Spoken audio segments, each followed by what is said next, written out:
Listen, we have a topic episode for you guys today. We're going to talk about witchy stuff once again. Who knew? Do you, I know what I'm talking about because I've been obsessed with it recently. Oh, good. Except if it's the same it's thing wrong, as me. And it's not what I'm talking about.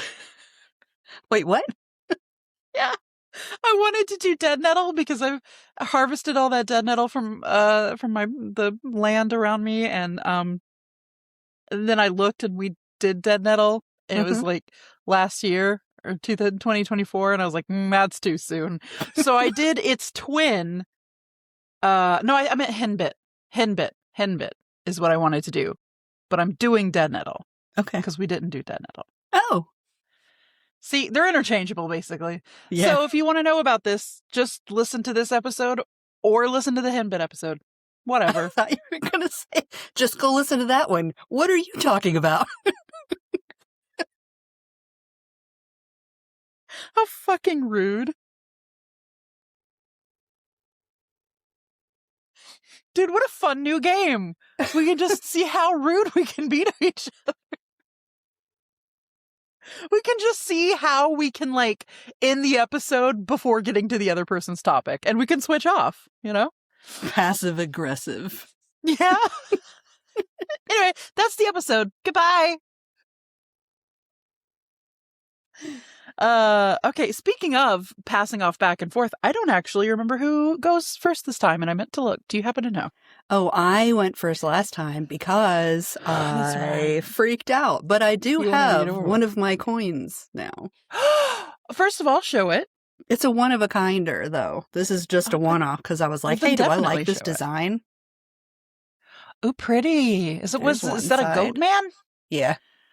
Look at him. Look at it. Ooh, that's gorgeous. Isn't it? I don't know why that's more clear than this one. Probably because it's so light. What side is yes and what side is no?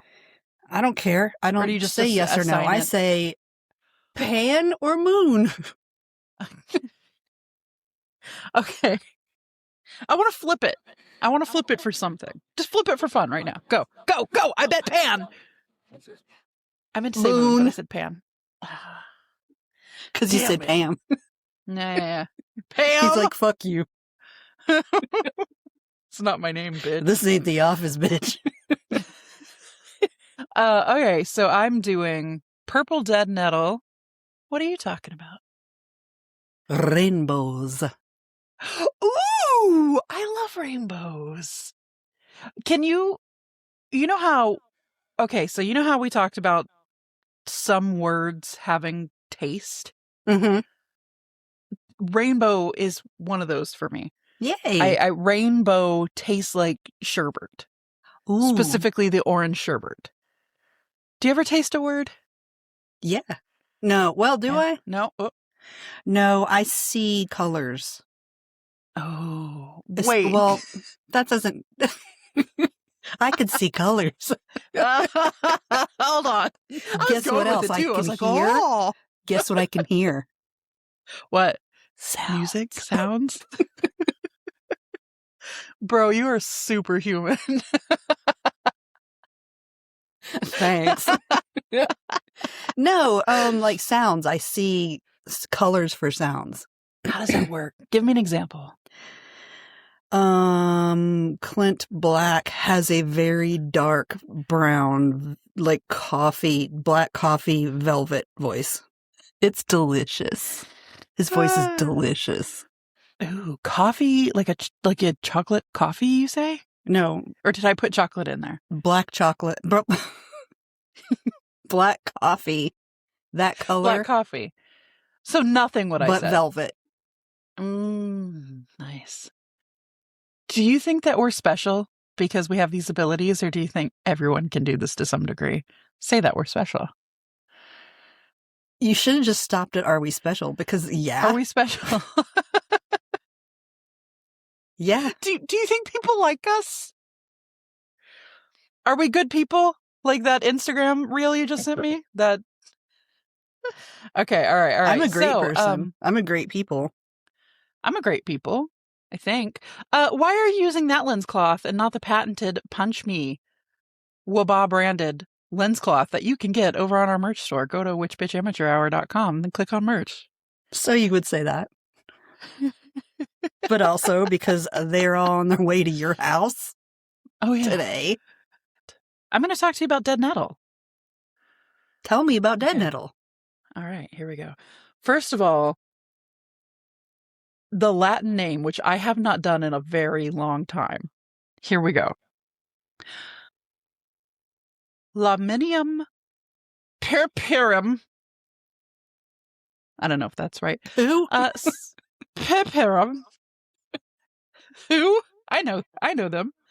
So its name Deadnettle might be a little bit intimidating. It might be a little bit freaky. So the word dead in Deadnettle does not mean it will make you dead. It means that the nettle part of this plant, or however you want to, it is itself dead. So it's saying it won't sting you like a lot of nettles will. So it's like it itself is a dead nettle. Is it a real nettle? It's not. It's a member of the mint family. Good God. And it has nothing to do with actual nettles. Great. So it's one of those things. Yeah. Plant scientists are liars and dicks. We've learned this on this podcast. So it can't sting you. It is a winter annual, so it likes to germinate in the fall and pop up with the seeds and flowers in early spring. It is out right now, although it is kind of hitting its peak and it's kind of starting to die off a little bit, which is why I panic harvest. Because I kept saying I was going to, and I didn't until I noticed some of them dying off, and I was like, shit! Originally, it is from Europe and Asia. However, it's naturalized now pretty much all over the world, especially across North America, and is especially common in Texas lawns, roadsides, and gardens. And it loves disturbed soil. Can I get an ooh-wah-ah-ah-ah? It just doesn't love the band. Yeah. Ooh, a dead soil. Ooh, dead soil. Deadnettle. So you'll recognize it if you look at it. It's got a square stem, which is signature of the mint family. It's got little soft fuzzy leaves. And it has these tiny little flowers, these tubular pink-purple flowers that are clustered near the top. The whole thing is about 4 to 12 inches. And it has a light, musky smell. Did you smell it? I can't smell dick, dude. Yeah. Forgot. And how tubular is it? Tubular, dude? Is it totally tubular? It's totally tubular, dude. They do look, well, this is henbit, but then again, I'll get into the similarities. They do have the little trumpet-like flowers on them that, now I think you have to be a child with tiny little child hands and a tiny child face to do this, but you can put it up to your mouth and blow on it and make like a little tiny noise with the henbit. And that's henbit. That's not this. Don't worry. They're the same thing, basically. You look at me in disbelief. Yeah, I don't. Maybe I use too much lip balm, but it won't work for me. It could just stick to your lips. You just have to be fey. Yeah. You gotta have the tiny mouth. So in Texas, at least, which is where I am getting a lot of this info because I did look a lot on foragingtexas.com. Shout out. It is less common than its close cousin henbit, and this is where we get into the henbit stuff. Henbit and purple deadnettle love to grow side by side, and they love to get mixed up as each other. Deadnettle has pointed, like, triangle leaves, and henbit has rounder leaves. However, besides these small differences, everywhere you look, it's basically people saying, if you think you got henbit and you actually got deadnettle, or vice versa, kind of the same thing. They are both edible. A misidentification is not dangerous in this sense, is what I'm trying to say. And in these parts, at least, keep that in mind, they are the only two things that can be really mistaken for each other. So if you want to go out and pick some of this stuff, at least have done some precursory looking around online, but you're generally probably going to be okay. That's not legally Probably. bound. We didn't just tell allegedly. you to go put it in your mouth. Don't put anything in your mouth or up your butts or inside of your cats. Especially anything we say. Are you kidding? Look at our Don't do anything we say ever. Except shop at our merch shop. Which amateur.com. Click on merch. So I have a history for you. In some parts of Europe, it is called Purple Archangel. And the name, Purple Archangel, the name ties back to the Feast of the Apparition, when the Archangel Michael was said to have appeared at Mount Gargano in 6th century Italy. The plant blooms around that time of year in that region, so the association just kind of stuck. But all of those words, Archangel, Apparition, Mount Gargano, Oregano. I love it. Mount Oregano. Mount Gargano Oregano. I tried to mix the words and I had a stroke instead. So in a book, A Modern Herbal documented several traditional uses of this plant. The leaves and flowers as a decoction to slow a hemorrhage. You could bruise the leaves.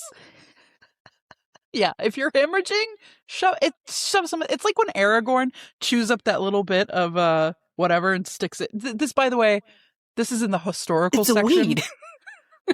It's a weed. It's in the historical section. It's not in the mundane / like medical uses for a reason. Please don't actually take this to heart. Traditionally, you could bruise the leaves, apply it as a poultice for minor wounds, and the sweetened leaf. If you have the sweetened leaf, how did I type this? You can use this to encourage sweating and urination. It also has it's valued partly because I don't it need shows that up at all. I don't listen. The way I need to encourage sweating, I need like a hole in the head.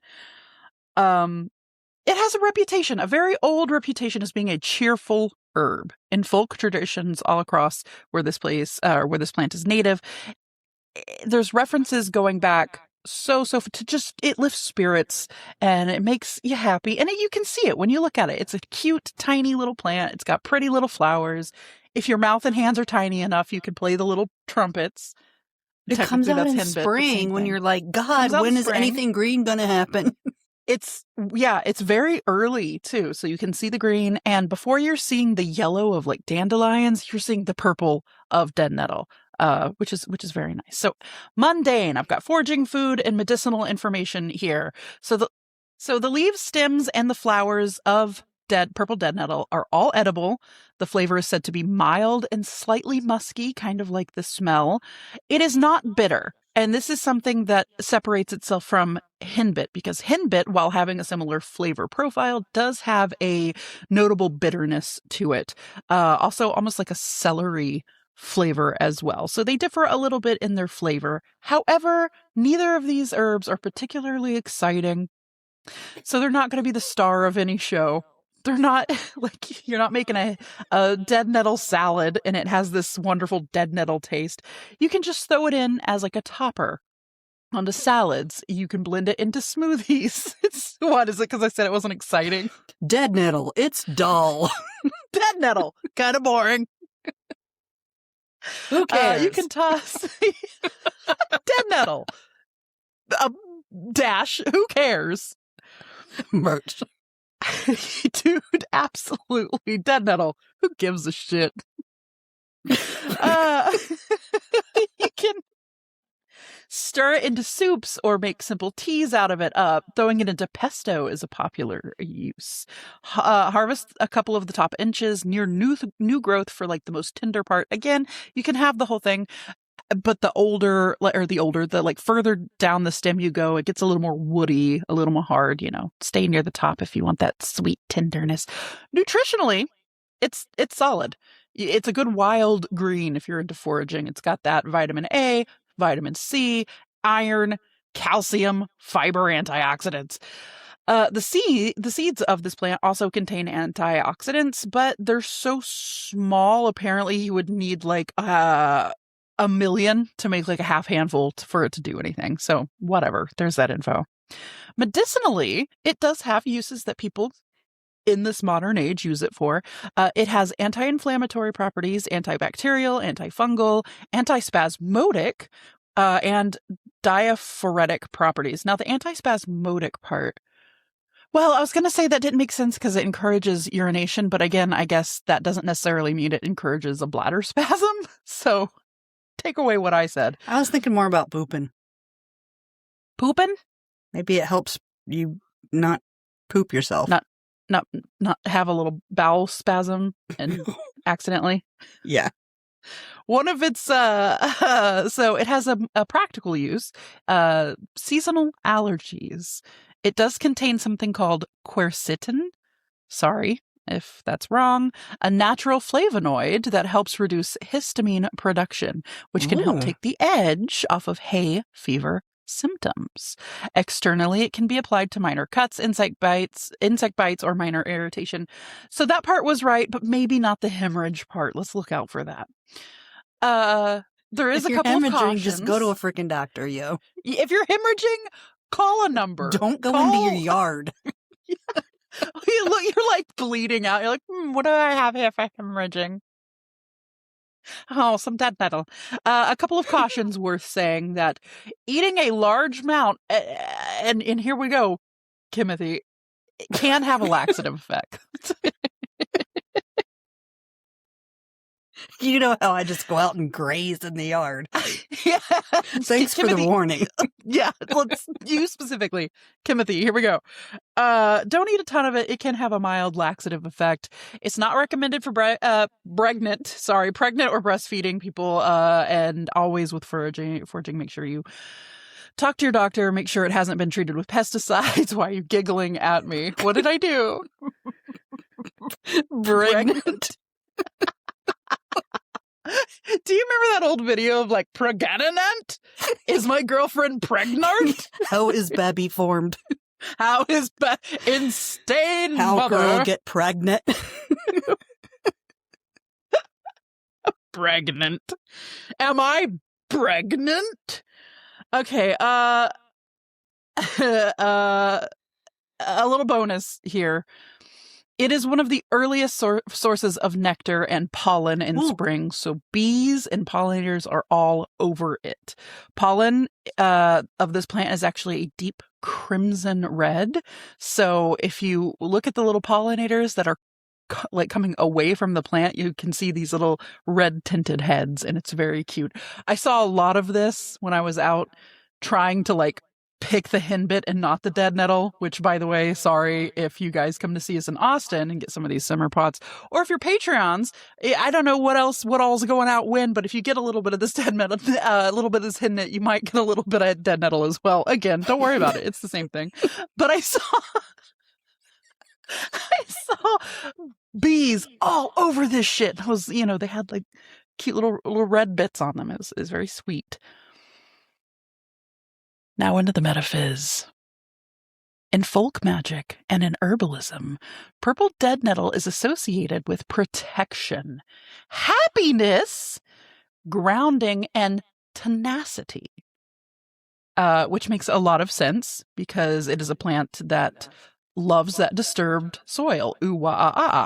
It thrives in I've seen this stuff growing out of, kind of like a dandelion. You'll see it growing out of cracked concrete. You'll see it be one of the first things that grows after like they bulldoze a lot to build something. Like it is one of the first things in. It shows up when conditions are hard, and it just makes it work. And not only does it make it work, it comes with this like really pretty, useful, happy energy. And it is a real brightener to the spirit. It's a real brightener to your bowels if you have too much of it. And it's a real brightener to the little pollinators who are loving it and swimming around. So sometimes this is called on for spells around the home. Especially if you work from home. So sorry, things inside the home. So like your relationships that you have with the people that live with you, working from home energy. and anywhere that you need to stay rooted when you're in a rough stretch of time. So, think about how it not only does it come into these disturbed soils, but it loves it there. It loves it there, and it makes it pretty, and it doesn't just like, well, I guess I can do my best, but it's like, oh, I will not only survive, I will thrive. So anytime that you need a little pick-me-up, it's cheerful, it's got early spring energy, it lifts the moods, breaks stagnant patterns. You can dry the leaves of the flowers and use it in a loose incense if you wish to shift the atmosphere of a space. You can add it to like sachet bags for grounding work. Brew it as a tea for emotional steadiness. I will also say, I did see, and this is just hearsay, so I probably shouldn't say it, but it's how I used it. I made it into a tea for arthritic pain. I saw a lot of places say that it had arthritic. It would help with like the swelling that hurts with arthritis, and someone in my home deals with that. So I thought that was useful. Anyway, I'm not saying it's going to cure your arthritis, which I think I'm starting to get because my finger hurts real bad lately. Is that how it works? I don't know. I think it's coming for me. Everyone on my dad's side gets arthritis, so. Hang it in a doorway.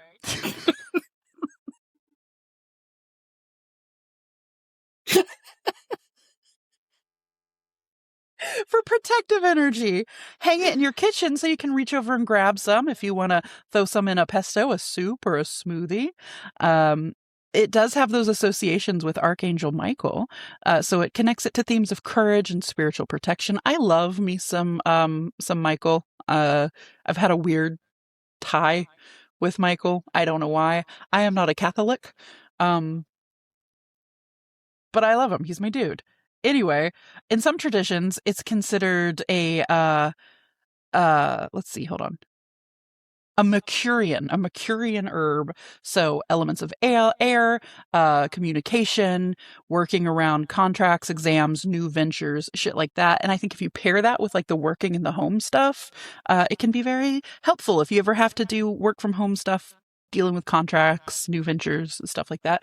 Burn your little incense and make sure it pops off. I have fun facts. The name It sounds like you interrupted your own self to yell that. Dude, I'm telling you, I'm a natural interrupter. I try my best, but I do it to myself even, dude. I just get so excited. Okay. The name lamium traces back through Latin to the Greek root word meaning monster or gullet. So the genus name of this is a little... little throat? It's a big throat. This is your herb. This herb has big throat energy. How many chili dogs in size is this herb? 0.0003. Because it's a tiny little unassuming plant. I think it's really cute that it's linked to this like creature that devours. It's this monster, this big throated monster. A single plant grown without competition can produce over 27,000 seeds, which is why it can spread so vastly, seemingly overnight. There's a field across my house that is just purple with the stuff right now. And it can just carpet an area so fast. Seeds have been recovered from beneath medieval ruins in Europe and still germinated all this time later. The seed has serious staying power. And when I was out harvesting it, I would kind of kick it a little bit, because you're trudging through so much of it. And I don't like to take all of it from one area. I take a little bit and then go to a new area, especially if it's plentiful, And as I was walking through it, every step I took, it just shot like a shotgun of seeds out as I was walking. It was fun to watch. Let's see. The pollen is deep crimson red, which we already talked about. It can self-pollinate as a backup. It prefers the pollinator's help, but it does have options. It will stick around. It will find a way. The purple leaves look the poorer the soil that it is growing in, the more purple the leaves look. Specifically, if it's a phosphorus, like deficient area, but it basically can broadcast its own growing conditions through its color. So the worse off it's doing, the more vibrant and bright it is. And the more like phosphorus and the more rich the soil is, it's kind of a more, it's a very light, like a light violet type of color. And that's the leaves and not the flowers? The more purple the leaves, the flowers. I'm sorry, I said leaves. Yeah. But it's the more vibrant the plant in general. Yeah. The worse off it is. The leaves just get purple. It gets really sick looking. Carl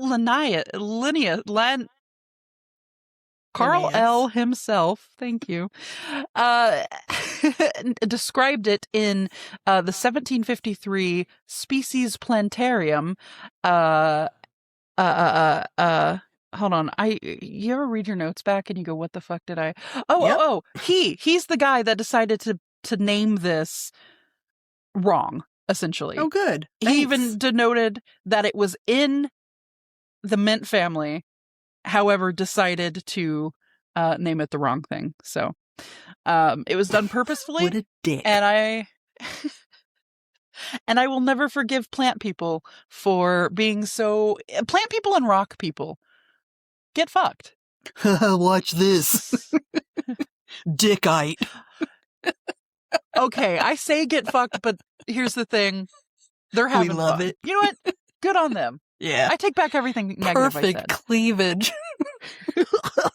What if we called it cleavage? What if we said the luster was greasy? Yeah. That's mine. That's Deadnettle / Henbit, basically. Resilience. Resiliency. Have you heard the good word about resiliency? Have you heard the good news? Oh no. Oh, I can't wait. Let me tell you about a rainbow. I sure wish you would. Okay, ready? Okay. What is a rainbow? RAIN BOW. What does that spell? Light refracted through water vapor in the atmosphere.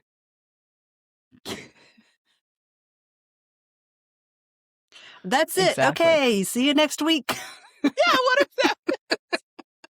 it was just like rainbow? Here's what it technically is. Go learn about it. Bye. What a sick troll that would be, dude. Oh my god. That's what we're doing on April 1st, everyone. What if we just said the names of like plants and stuff and then we were just like, Google it. See you later. Yeah. Oh, no. Okay. So, as white light travels through air into water, it refracts into the spectrum of colors. Yes. Because different wavelengths of light separate into the different colors depending on the angle of refraction through that water droplet. So we usually think of the 7 colors: Roy G. Biv, red, orange, yellow, green, blue, indigo, violet, blue, right? Indigo, violet. Yeah. You know why indigo is in there? Why?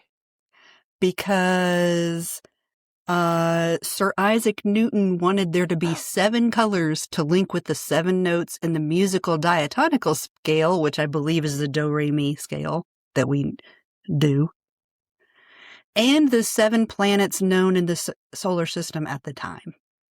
Pause. So pause. Wait, so he made that shit up. That's why he added the word indigo and the color. I mean, he didn't make the word indigo up to apply to that color. Right. But that's why indigo is in there. It's not just Roy G. But here's the thing. I get mad when people leave blue or indigo out of a rainbow. Because a lot of the times you'll see a 6-color rainbow, like on packaging or whatever, and I always check, and they either combine those 2 colors, because they don't know the difference between fucking blue and indigo, or they'll just leave one out entirely.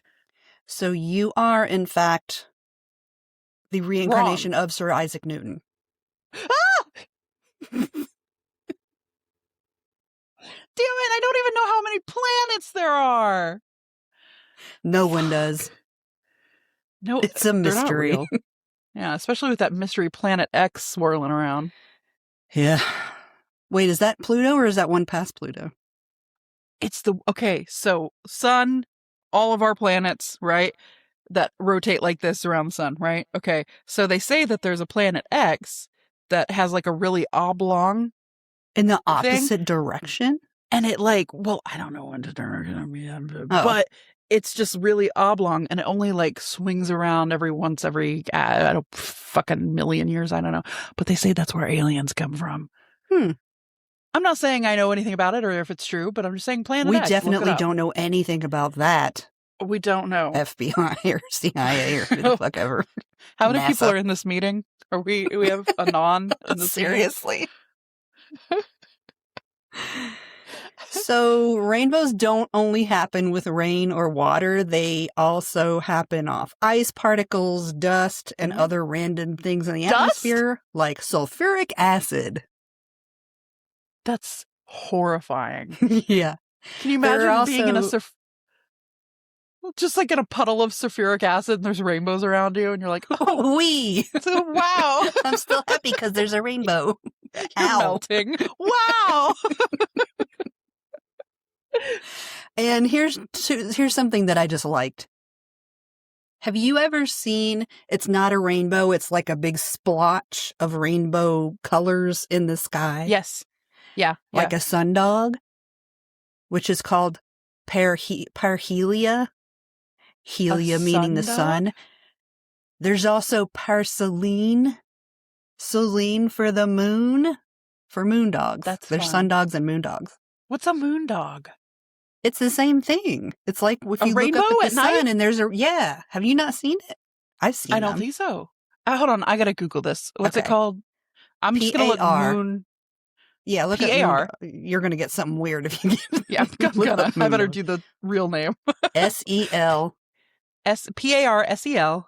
ENE. ENE. When it's got the ring with the yes. Okay, yes. I get it. Sulfuric acid. So, like in the moon, that's a good segue to the next section, which is while we only see the arc of a rainbow, if you are high enough up off the surface, you could see that it's actually a circle. Actually, I think I read that wrong, and it's if the rainbow is high enough up off the surface. Something's got to be because high, you just said the moon has a freaking circle around it. Yeah. Okay, so there is no end of the rainbow ever, really, truly. So people have tried to explain rainbows since about 1000 AD. That's when the first recorded attempted explanation is. But the first person to actually be right about it was René Descartes in 1637. Whoa, that feels far back to like understand. To have figured out science. Yeah. Wow. Double rainbows, but what does it mean? Have you ever seen a double rainbow in the wild? I love that guy. I love that guy. I hope he's doing well. So double rainbows are called when light refracts through the same droplet twice. And here's something I didn't know. How does it do that? Like it? I don't know. I looked and I couldn't find it. But here's something cool. I didn't notice this. But if you look at a double rainbow, the colors are reversed. Like it ends with red, but then the next one starts with red. I'm Googling double rainbow. Yeah, it's cool. No, not double rainbow around the moon. Thanks for the suggestion, Google. Do you mean... Oh, they are! Wow! Isn't that cool? I never noticed it before. Never! It's like a mirror. That's so cool. Very cool. Yeah. So there are tons of rainbow stories. Basically, every culture has a rainbow story. I didn't go over them all because Jesus Christ. But sometimes the rainbows have happy, fun meanings and stories, and sometimes they are seen as bad omens, bad luck, or representations of war. I think the Christian explanation for rainbow is scary. That scares the hell out of me. I'm not going to do it. Look what you made me do, but I won't do it again. I promise. I won't do it again. Swear. Unless you make me do it to you again. Up. Remember that I can. Oh, love it. Yeah. Go on. So sorry. So in Greece, Greek mythology, the goddess Iris is the personification of a rainbow, and she carries messages from gods to humans, from their plane to ours, and she forms a link between the two worlds. Others say that she wasn't the rainbow itself, she wasn't the personification, but the rainbow represents the trail that she would travel to carry those messages between the two worlds. Either way, that's tight. Yeah, I like her. Yeah. In Oceania, is that how you say it, people? Pacific Islanders? I don't know how to spell it, but I do know how to say this word. Anoenwe. I love it. Is the rainbow maiden, and I really love this story. So, Kane, the god of sunlight, cast his golden rays upon the sea during a time of endless rain. The rain goddess Uli, lonely in her constant weeping, sent her gentle drops to cool the heated sky.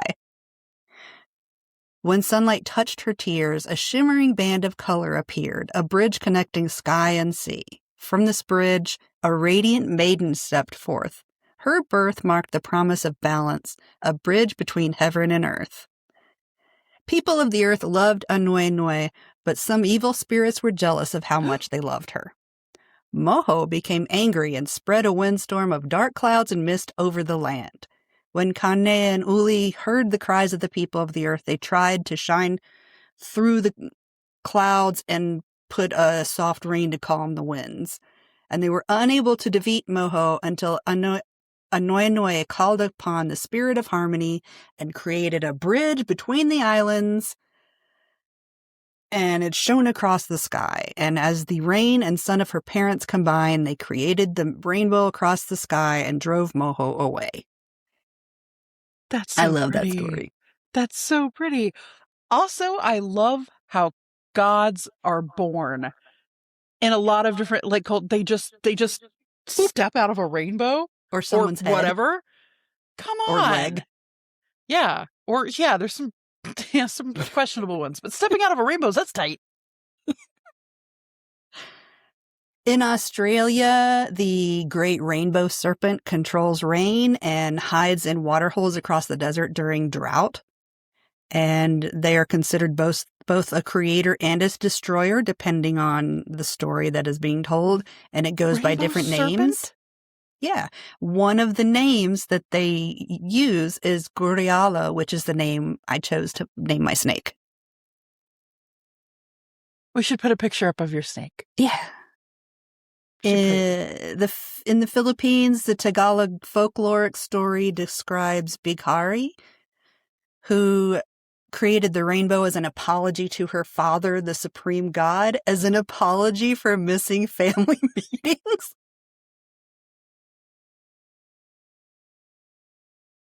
Sorry, Daddy. I'm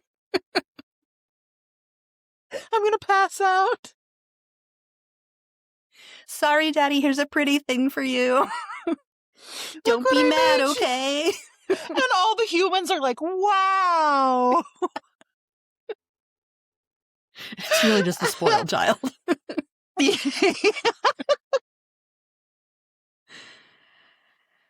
In the Norse pantheon, the Bifrost is the bridge between Midgard, which is the human plane, and Asgard, the home of the gods.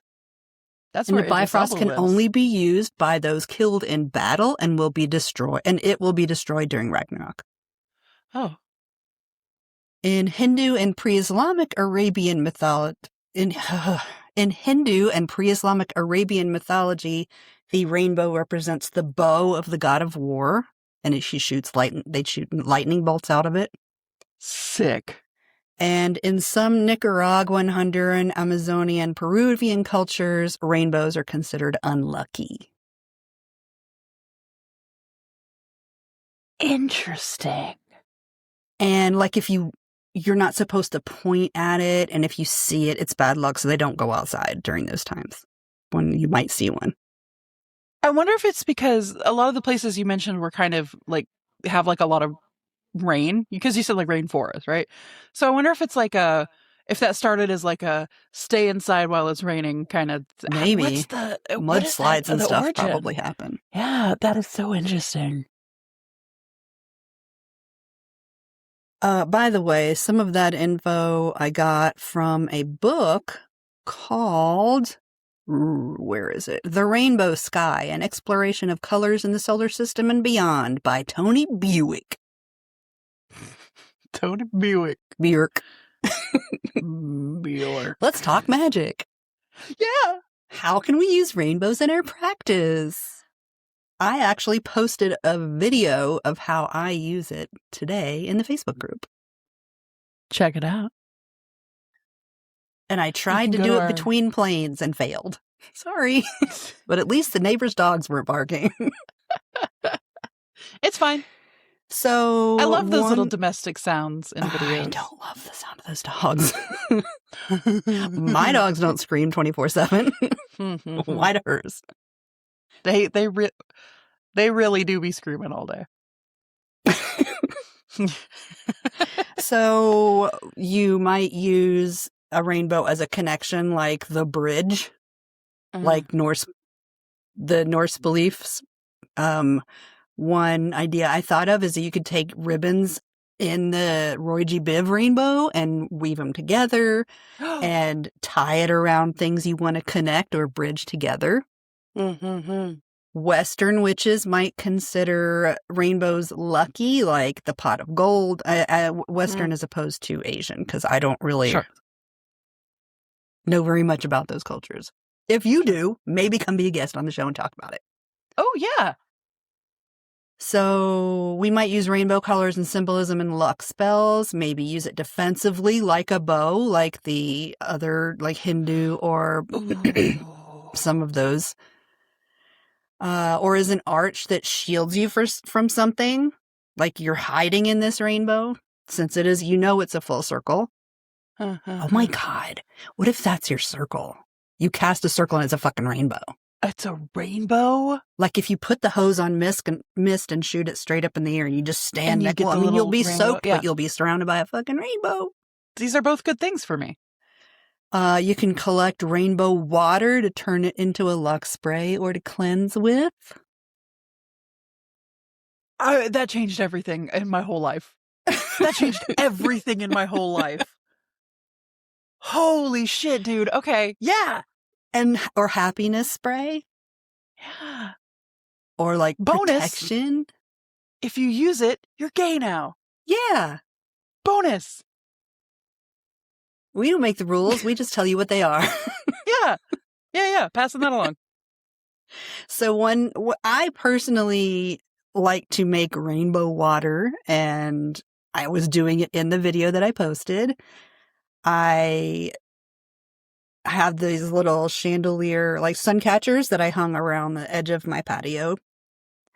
And so at rainbow o'clock, which is when the sun hits just right and there's rainbows everywhere and it's so freaking pretty all the time, I put a glass of water in the rainbow.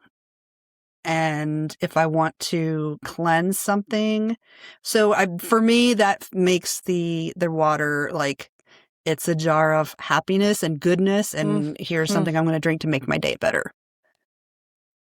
And I've also used it like, I know I have that table out there that I know the rainbows go across. So I've cleansed tarot cards, my decision coins, the incense burner. Like if you have an altar tool and you don't have time or don't think about, it's the full moon, let me go put 400 crystals outside.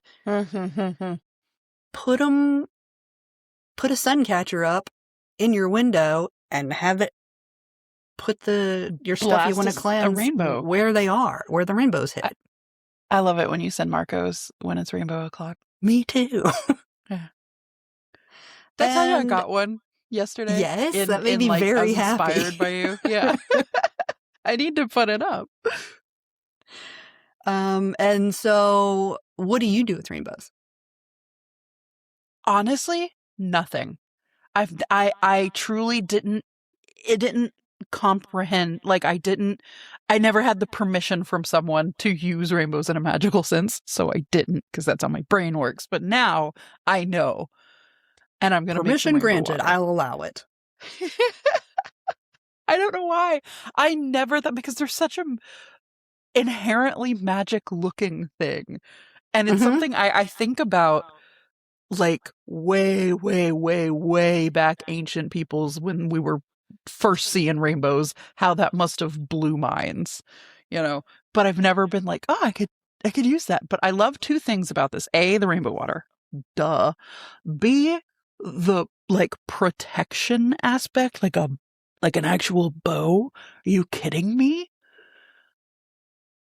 I don't You know know. how if crystals get cracked, sometimes there's a rainbow in them? Mm-hmm. You could save the rainbow, store it in that crystal, and then use it later. Save the rainbow, taste the rainbow. How do you feel about Skittles? I hate them. Do you hate them? Why? I don't like tart things, and I don't like You don't sugar like candy. like I want it to be candies? something substantive. You don't like any like candy? Not really. Gummies. You don't like a gummy candy? Not too much. I mean, I might eat them, but if I am buying candy, it's never that. I'm kind of the same. I once in a while I'll get hard for like a Sprite and a what's the candy we Nerd's just gummy talked rope. about? Oh, okay.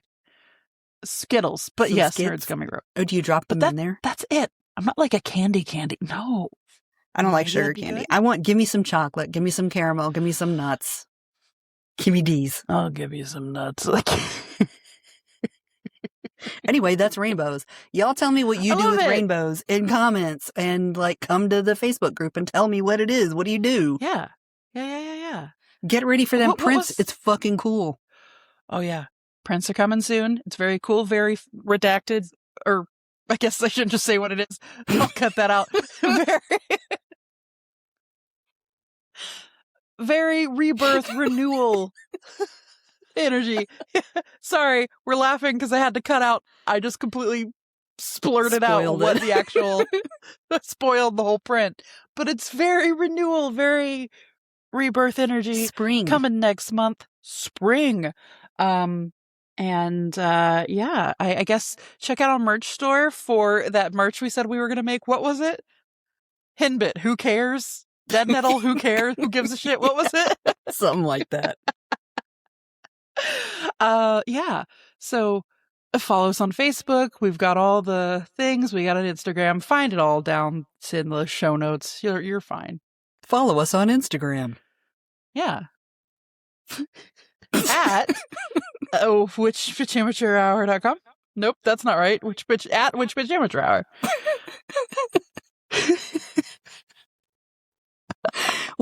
I really loved Bitch Hour. So I really do want to make an account somewhere. I don't care if we ever use it, just so we can say, follow us on at Bitch Hour. Bitch Hour was good, but it unfortunately it was Twitter and eat shit. Yeah. Bitch Hour would be fun to just have like on a little makeup bag. I have 2 left that are blank. I mean, Bitch Hour on a flask? Oh my God. You kidding? Ooh, Bitch Hour's pretty tight. Yeah? That's what I'm doing this afternoon. Yo, this is what it's like. These are what all our Marcos are like, are just ideas for whack shit. So also come see us in Austin. Come see us in Austin. It is Austin, April 4th. April 4th, first weekend of Palmer April. Event Center. And we'll have a booth there and we'll talk at you. There is an events page on the thing where you go on the internet now. What is it called? The website. Yeah. I can remember that it's the Palmer Event Center. It's on your home but I don't page. remember what that word is. It's somewhere on the internet, honey. Just look it up. Just look it up. Pull up your page. Come on. Yeah. That's a website. I love that website. That website. Go to the Witch Bitch Amateur Hour website to see cool shit. Also, that's it. Bye. Bye.